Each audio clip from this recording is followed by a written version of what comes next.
Welcome to the in-between, where shift happens. the moment between where we are and where we are going. We will ask all the questions, maybe find some answers, and generally work at being okay. in the mystery of the in-between. In this episode, we are talking about, can't we give peace a chance? More specifically, we're talking about peace. And so welcome everyone to the in-between where shift happens. If you have not joined us before, the premise of this podcast is we're really exploring that space in between, and that's where life happens, right? In between where we are and where we're going. And sometimes that can be uncomfortable. And in the spirit of uncomfortableness, one of us comes with questions that the other person doesn't know about. And so we just kind of on the spot kind of process what it means to be in the in-between related to that specific topic. So today I thought we would talk about peace. And this kind of came because I was part of the International Day of Peace, which was on Saturday program. And there was a lot of wonderful conversation in that panel discussion. So I thought, it might make for some juicy discussion today. So we're going to go for it. How do you feel about that, Daniel? I feel like there are so many different directions this could go. I have no idea. Right. That's the thing, right? Yeah. We'll just see where it goes. So I thought let's just start the conversation off kind of at the beginning in a sort of a definition state, because I think when we talk about peace, that can mean like a million things to a million different people. Yeah. And so I thought, let's start at the beginning. What does peace mean to you? Obviously, because you can only answer right for you. But what does peace mean? What is peace? Well, it's interesting because what first comes up for me, and I think almost any time I hear someone talk about peace, is like kind of like the cliche, like world peace. We need world, and like we do. And the fact that we haven't figured it out yet is kind of mind-blowing. Like we haven't figured out how to like just exist as people on a planet without like blowing each other up or, like ever. Yeah, right. Like we've been here a pretty long time. Why haven't we been able to figure that out yet, and so there is a cliche about it. And also at the same time, like it almost feels daunting to think about. It's kind of painful to think about. Like we really haven't figured it out yet, and I can't come up with a good reason why. Yeah. So what does peace mean to you, though? Yeah, right. So what comes up after that is peace for me is really like an internal setting or something. Like it's like this feeling of just kind of being at ease. I want to say regardless of what's happening around me, but that's maybe not always true. Right? Like it's kind of like this sense of like operating at like a calm and having like fluctuations one way or another, but kind of like operating at this like zero bearing. Right. Like I have a bearing that I'm headed in or moving a direction I'm moving in, and life happens in and around that. And so maybe I swerve a little this way, but I know where that bearing is. I know where that zero is to come back to. And maybe life happens the other way a little bit, but I know where that center is to come back to again. And I think that for me is peace. Knowing, like when I pause and think about it, knowing that I do have a feeling of center to come back to. And I'll add the caveat, like most of the time. Right. Like it's not always as easy to remember or as easy to get back to as other times, but so far I've eventually been able to find that again. And sometimes it's a couple minutes, sometimes it's a couple hours, sometimes it's weeks or months, but having that, it's like, oh yeah, right. This thing, whatever's happening right now is not forever. It's for right now. Mhm. And I do know that this sense of like feeling at ease does exist and is possible. Yeah. I think for me, when I think about peace, well, oftentimes when I think about peace, it's this some far off, unattainable sort of thing. It appears so. Yeah. Yeah. Like, think about what does it mean? What does peace mean? Yeah. And I think often, historically or usually, we think peace is the absence of conflict, right? So we talk about, Mm. especially when we talk about within the context of world peace, right? It's like, why can't we all just get along? Well, Right. that sort of, those sort of cliche things. Well, in reality, there's lots. I mean, even in the most healthiest of relationships, there's always conflict, right? There's Yeah. conflict. There's people showing up in different ways. There's misunderstandings. There's miscommunication. And so I don't think peace is this absence of conflict. Mm. For me, peace feels like a stepping out of an attachment to a specific outcome. Because when I think about Mm. the times that have been most turbulent in my life, or if you look out just collectively in our lives, it's where there is a specific attachment to a specific way, a perspective, or an outcome, or a way Yeah. things should be, right? Good. Yep. And if it is not that, then it escalates into whatever. And so I think for me, peace is that constant leaning into a space where I'm not so attached to a specific outcome. And that's challenging because I think, within our lives, we have boundaries, like our body has boundaries and all those sorts of Yeah. things. But I think the more that we're able to, and the more that I'm able, I'll just only speak for myself, able to lean into not being so laser focused on how I think things should be and allowing things to be, and then Mm. allowing myself to uh, be in the fluidity of those things, I think then that allows me to step into that space of peace. And that does not mean that I sit and see injustice or things that should be spoken up against, right? And just, oh, we'll just allow them to be. No, Right. stepping into the flow of what of the alignment of my values and things of that nature, right? It does require us to step against things, right? To stand Yeah. up for things, to stand Yeah. against things, and to say, well, that's not right. Yep. So I think that peace is our ability to operate in that fluidity and activate when we need to. Yeah. And I do love that what you talked about of this kind of state of calibration. Mm. And so I think that's a lot of where peace is too, right? It's this how we calibrate ourselves. And I Yeah. think our own peace is unique because we have our own values and Yeah. perspectives that inform that calibration. That idea of like a state of no conflict is I don't know. It's like I guess I'm realizing I think peace doesn't feel like what peace should feel like.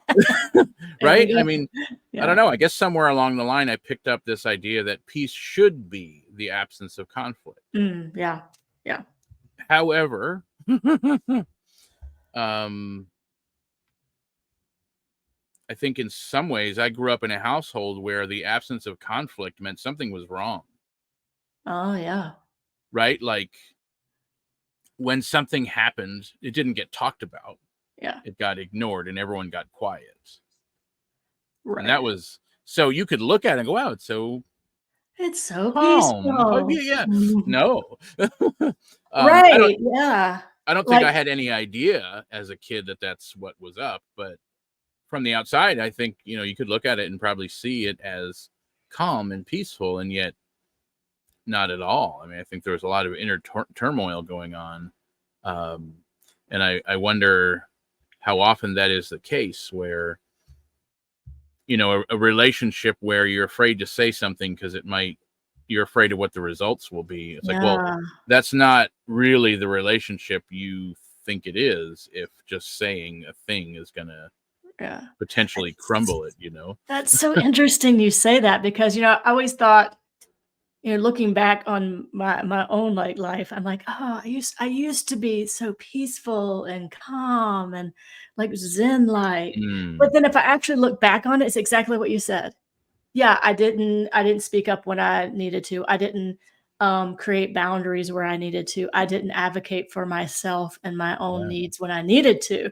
And that was just seen by the outside as just this go with the flow sort of Yep. thing. Oh man, boy, that's just like a Ugh. clutch on the heart right there, right? And so Yeah. I think Yeah. it's not that like I'm less peaceful now, but I'm more like aware of my boundaries. It's very interesting, like and I think more aware of the value of disagreement, the value, Yeah. the transformative nature of conflict when it is done in a way that is not attacking, right? When it's a Yeah. way of um, supporting like the truth being revealed, right? Yeah. Um, and so often I had like just had to be the peacemaker. Let's just like let's can everyone get along sort of Yeah. thing. And I think that that really does devalue the transformative nature of conflict. Yeah. Um, and this is not meaning like situations where people are unsafe physically, emotionally, mentally. We're not talking about that, but we're talking about um, respected states of disagreement, right? That we don't always have to like go along with things because we're afraid of Yeah. what others may say in our own like disagreement of something. Yeah. Yeah.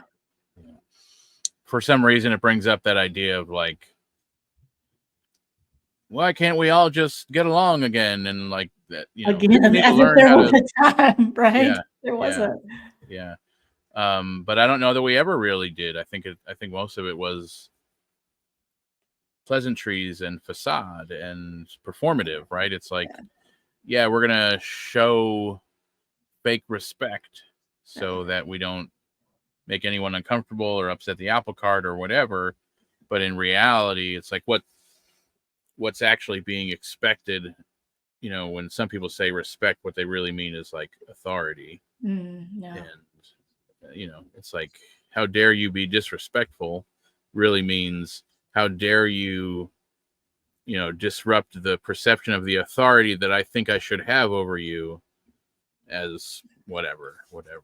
um but it's interesting. I think as of late there's a lot of things, at least for me, and I suspect for many others, um a lot of things that seem to have been one way, where it's kind of becoming more and more clear that it's really almost the exact opposite of what it was. And I think this Yeah. is one of those things where it looks so peaceful, everyone got along. It's like, well, no, when we say everyone, we're meaning this group of people, and by get along we meant They do what we're we want them to we're just, do. yeah, Right. right, yeah. This group of people had that group of people perceived Right. as this way, and that's what it was. Yeah, and that's often what we say, "Why can't we get along?" means, "Why can't they just agree with us?" Right. Us and them, Why right? do they have to be so difficult? Why do they have to Well, be so whatever? yeah, going back to what you were talking about in your own definition of peace and this kind of calibration that's kind of coming back to that sort of center, that sort of grounding, um, kind of plumb line, right? Yeah, yeah. Or guidepost. What have you found has been some of the barriers to that? To be Oh, able to really sink into that space? yeah. What are often the challenges? I wouldn't say better, but what are the challenges in that have arisen? Um, I think the biggest one, like the reoccurring one for me, is when it feels like I'm really justified in not being quote peaceful.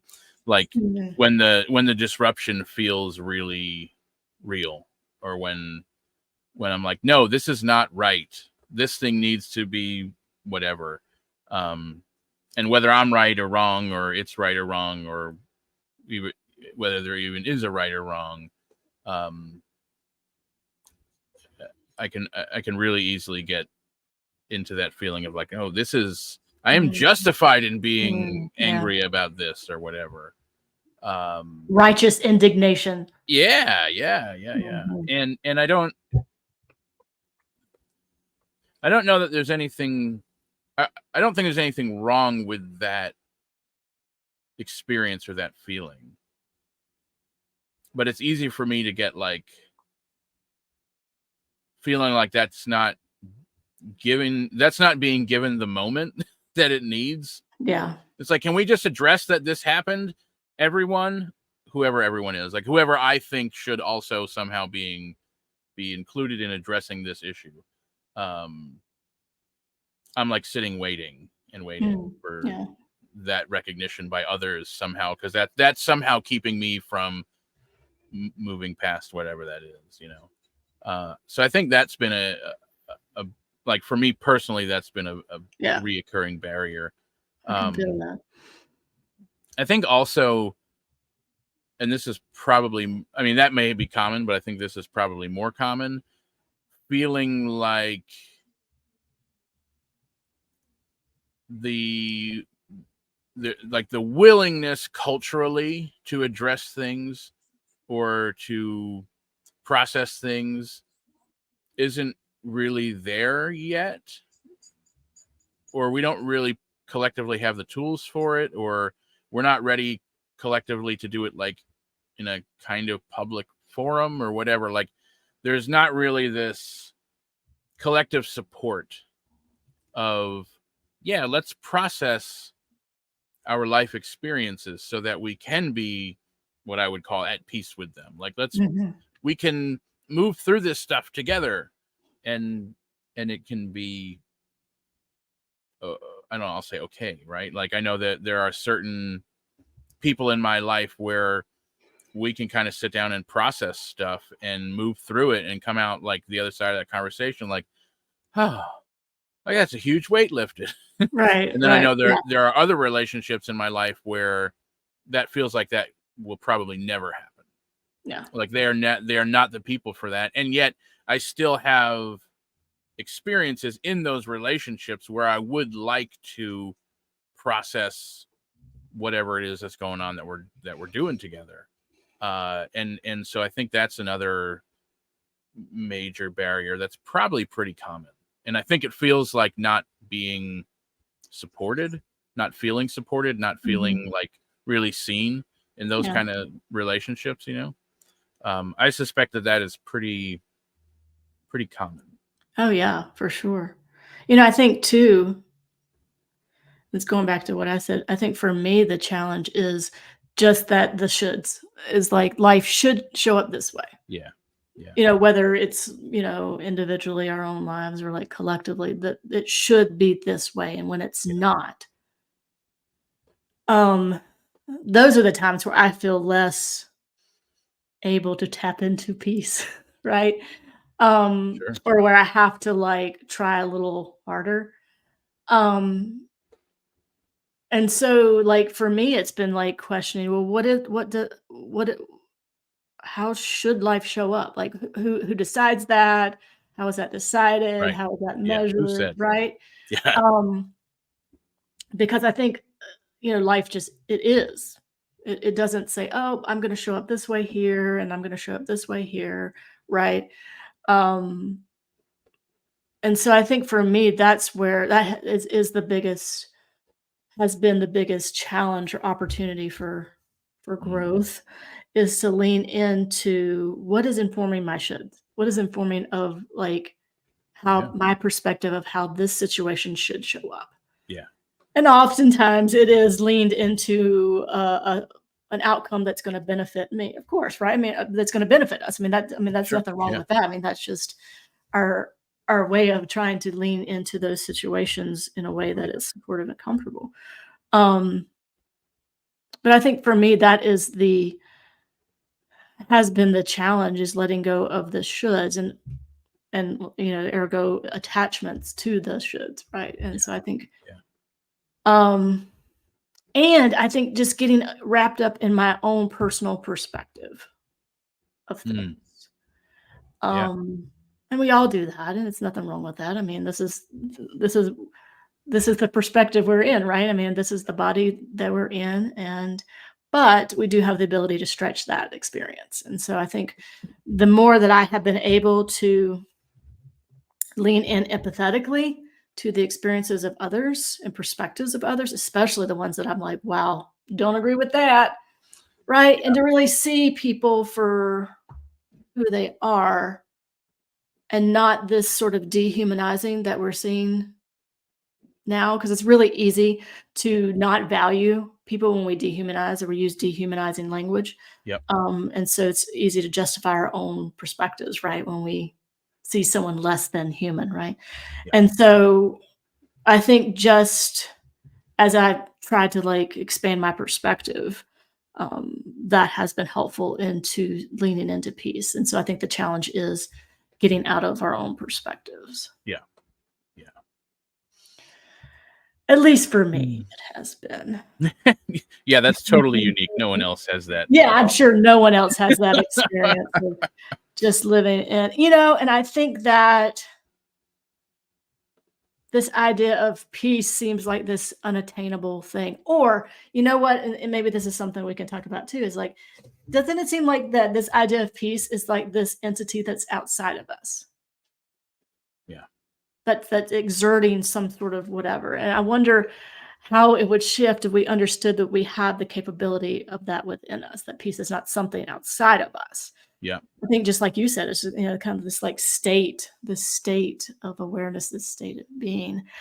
How are there things that you've done in the past, like whether it's activities, practices, like routines, whatever, that help you like remind you of that peace is not this outside thing that we have to do X, Y, and Z to get, but instead it is a thing that we are the home of.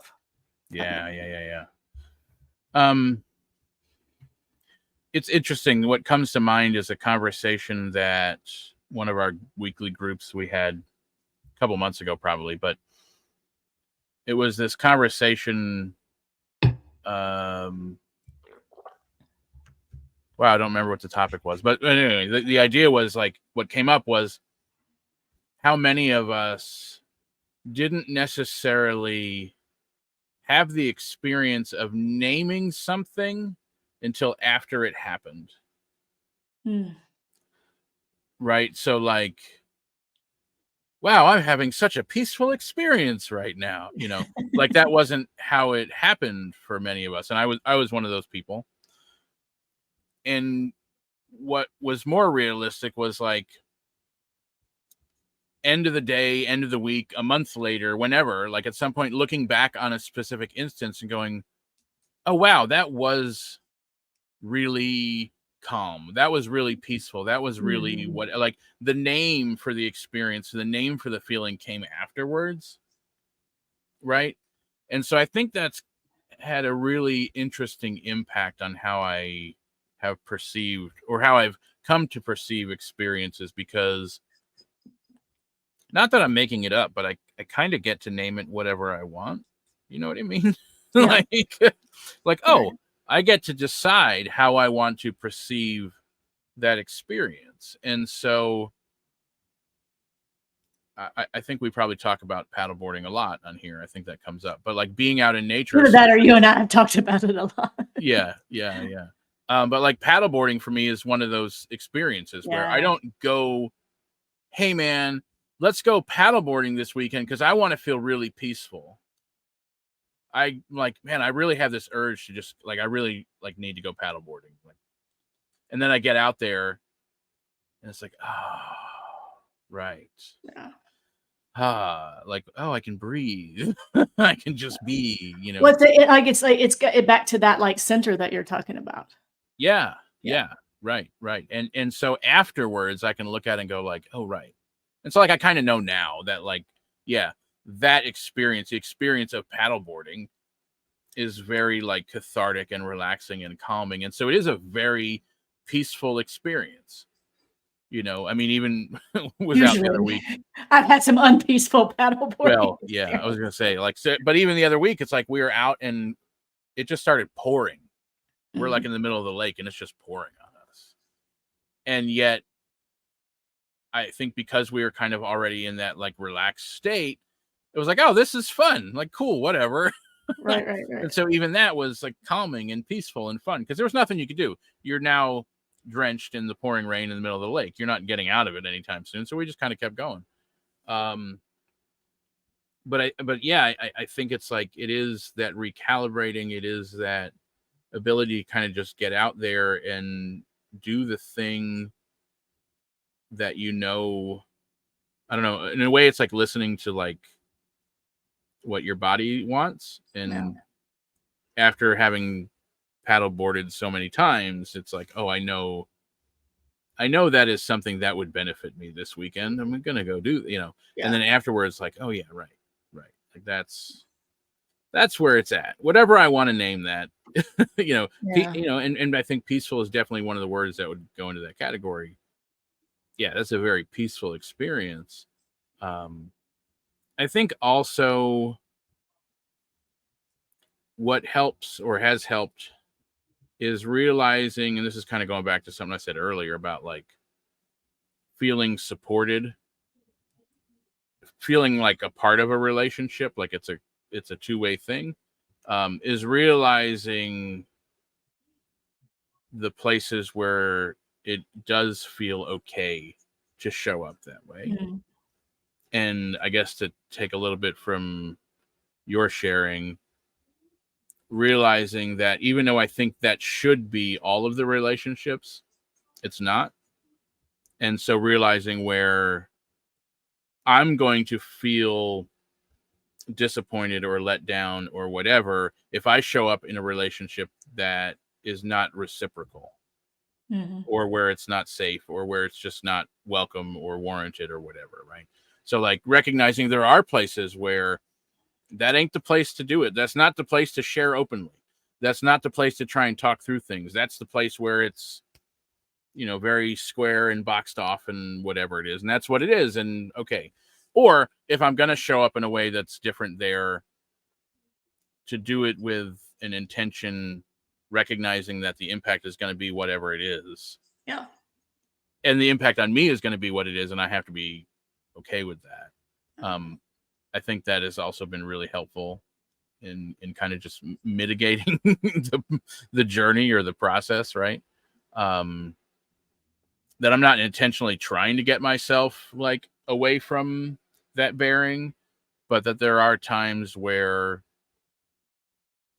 maybe there's a relationship with a certain person where I know they're not going to engage, but there are other people watching who, by me, engaging in a certain way, maybe now they feel empowered to engage in a certain way, either in that relationship or somewhere else, right?